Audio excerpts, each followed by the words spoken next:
মানুষের বয়স বাড়ার সাথে সাথে অসুস্থতা বিভিন্ন কারণে হতে পারে, কারণ ছাড়াও হতে পারে।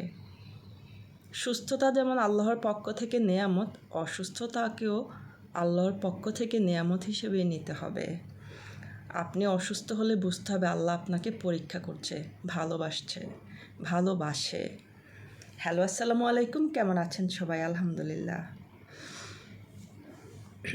খাবার তো আর জানে না লাইফ থেকে কি খাবার বয়সের সাথে সাথে, অসুস্থতার সাথে সাথে মুছে ফেলে দিতে হয়।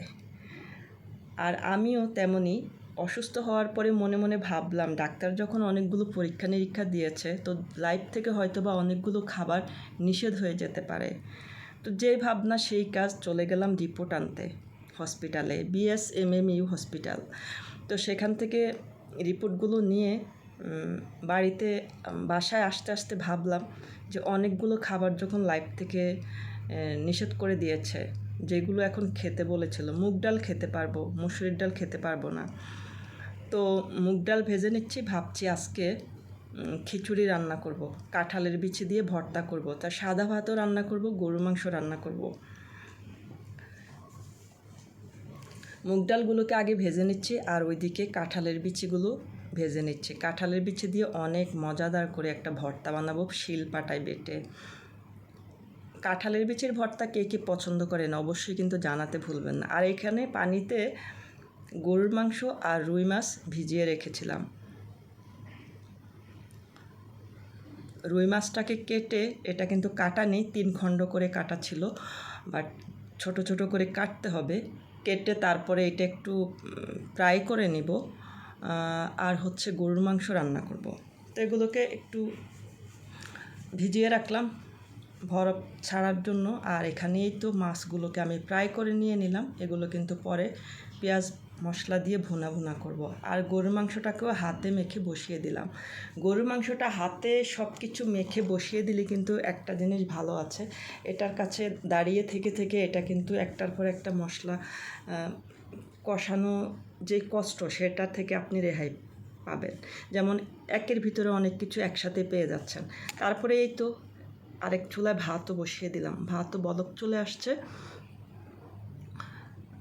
আর গরুর মাংসটাও মোটামুটি আমি কষিয়ে নিচ্ছিলাম। আর এটা কিন্তু আজকে শুধুমাত্র এইভাবেই রান্না করব। আর এখান থেকে অর্ধেকটা মাংস দিয়ে আমি কিন্তু খিচুড়ির সাথে দিয়ে খিচুড়ি রান্না করব।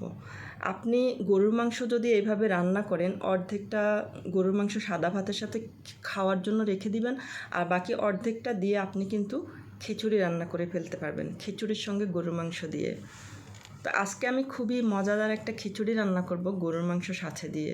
সেজন্য গরুর মাংসটাকে ভুনা করতেছি শুধুমাত্র মশলার মধ্যে। আর এটাতে অন্য কিছু দিব না, যেমন আলু টাইপের এইসব কিছুই হবে না, শুধুমাত্র গরুর মাংস ভুনা।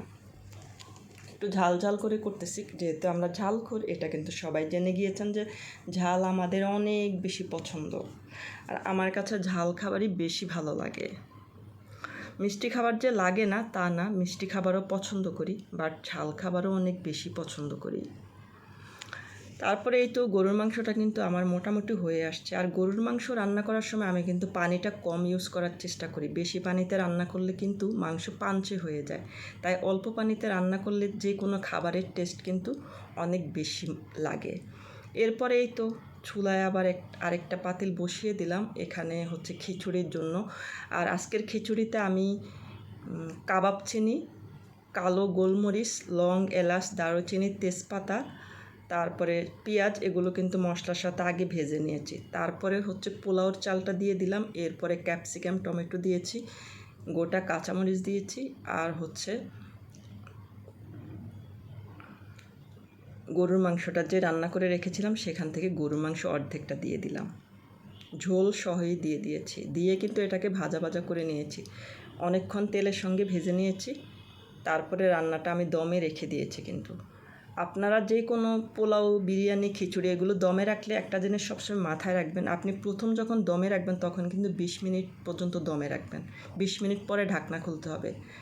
তারপরে এই তো আমি খেতে কিন্তু বসে গেলাম অলরেডি। যেহেতু আমি খিচুড়ি খাবো না, আমি শুধু সাদা ভাত খাবো। এইদিকে মারিয়াম খিচুড়ি নিয়ে বসছে, সে খিচুড়ি খাচ্ছে, আর আমি সাদা ভাত খাবো। এই তো, আল্লাহ হাফিজ।